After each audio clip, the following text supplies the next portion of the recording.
Welcome to my book and film review. I'm Jordan Olson, and the book that I chose was Of Mice and Men by John Steinbeck, and the film that I chose was Temple Grandin.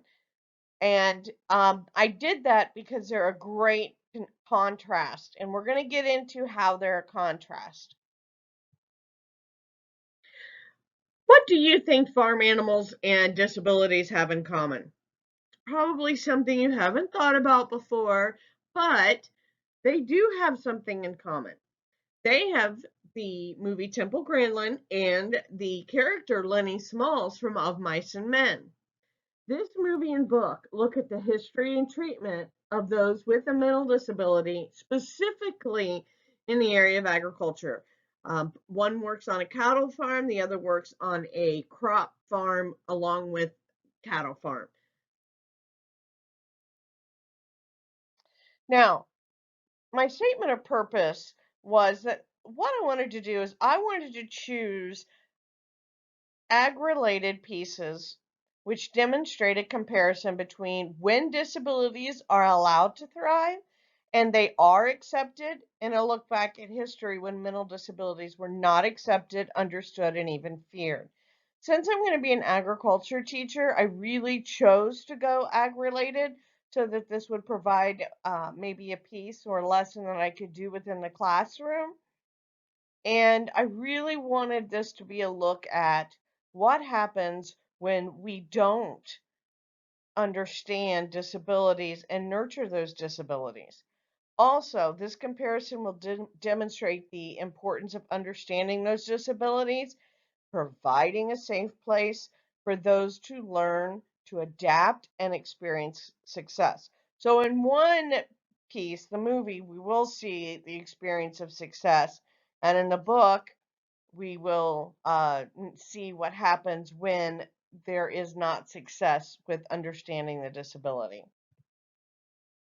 Now, first, the Book of Mice and Men. If you haven't read it, highly suggest it. It is a really good novel. Little bit of a scary ending, but a great novel nonetheless. It's actually kind of considered a novella because it is short. This novel explores what happens when a disability is left untreated and not understood. The two main characters in the story are George and Lenny. George takes care of Lenny, and Lenny suffers from a mental disability, which people are afraid of and they don't understand. The story is taking place in 1937. Because little is known about how to treat Lenny's disability, he finds it difficulty to hold on and maintain work. You see, Lenny loves to touch things that are soft.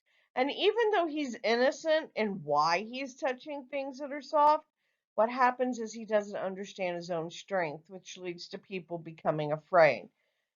This behavior ultimately leads to Lenny's death because they see it as him attacking and killing someone when in reality it was him trying not to get into trouble and not understanding what he was doing. I won't give the ending away, so I'll just leave it right there because you really need to read it. The novel itself provides a horrifying picture into the dangers of the fear of disabilities, along with failure to provide appropriate support. In the classroom, I think this would provide a great example of what happens when we don't understand disabilities and we let fear override our actions and feelings. The other piece that I did was the movie Temple Grandin. Now, Temple Grandin provides a view into how a woman with autism learns her own effective way of learning. Her teachers really didn't know what to do with Temple. They didn't know how to teach her. Temple herself figured out her best way to learn. And once she did that, the world opened up for her. She loved science and she loved learning. And she is actually responsible for overhauling the cattle industry. She herself felt uncomfortable in certain situations, like being hugged, but she saw the opposite in cattle. That cattle felt safer if they were in a chute and tightly compressed, and They were allowed to do the things that they would normally do anyway, like following each other to a gate. So she took those concepts and created a cattle chute, which was used to relieve the stress and fear of slaughter. It revolutionized this industry, and an acceptance of her disability and not thinking that she didn't know what she was talking about, but an acceptance that she was researching and was smart and was looking into this with very specific detail led to her being able to create inventions that are still being used today.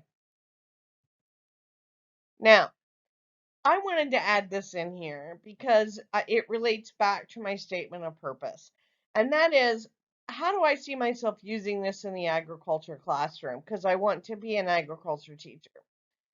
Of My Cement and Temple Greenland will provide an opportunity to do a comparison. First, the novel and movie deal with agriculture.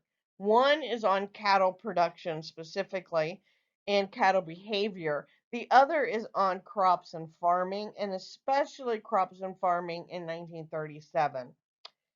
Now, the novel also provides a contrast between how disabilities are not to be feared and instead be embraced, because even though someone has a disability, they still, no matter what that disability is, they still have a solid purpose in life, and they can have an amazing ideas, amazing work ethic, and come up with amazing inventions. And it is not something to be afraid of. And so that is how I would like to use it in the classroom as a comparison between the two. Lastly is the famous works cited. These are the two pieces. The first one is the movie. It's on HBO if you want to watch it. The other is by John Steinbeck. Great book. I highly encourage it. I hope you guys have enjoyed my presentation, and I hope you guys have a great rest of the semester.